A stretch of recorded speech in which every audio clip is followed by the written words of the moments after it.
हमारे videos regular देखा करिए, पुराने वीडियोस हमारे देखिए और रोज़ाना कम से कम 2-3 वीडियो देख लिया करिए। यकीन मानिए आपकी ना हिंदी में कोई समस्या रहेगी ना उर्दू में कोई समस्या रहेगी। और अगर आप लगे रहे और 3-4 महीने आपने हमारे वीडियोस रोज़ाना 1-2 1-2 1-2 2-4 2-4 2-4 2-4 देख लिए तो यकीन मानिए आपके सर्कल में आपसे बड़ा भाषा और उच्चारण का जानकार उर्दू और हिंदी के मामले में कोई नहीं होगा, ये मेरा दावा है।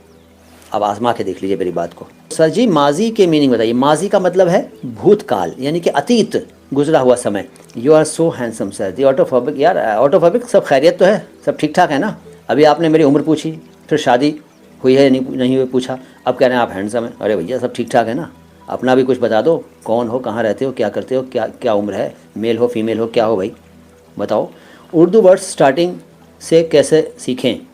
राधिका महेश्वरी जी, उर्दू वर्ड स्टार्टिंग से सीखने के लिए हमारे इसी चैनल पर कुछ वीडियोस हैं जिनमें हमने उर्दू की वर्णमाला सिखाई है, अक्षर ज्ञान से शुरू किया है और मात्राएं और शब्द वाक्य सब कुछ आपको यहीं सीखने को मिल जाएगा। किसी किताब विताब के चक्कर में मत पड़िए, हमारे वीडियोस देखिए, सब सीख जाएंगे आप, उर्दू हिंदी दोनों में परफेक्ट हो जाएंगे आप। अल्लाह आपको लंबी उम्र दे, आमीन। शुक्रिया, आपको भी अल्लाह लंबी उम्र दे और सफलता दे, कामयाबी दे। सफलता नहीं, सफलता।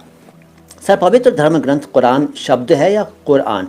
देखो ना कुरान है ना कुरान है, ये है कुरान। कुर के नीचे नुक्ता लगा दीजिए और कुरान, लेकिन जल्दी में कुरान बोल दिया जाता है, कुरान।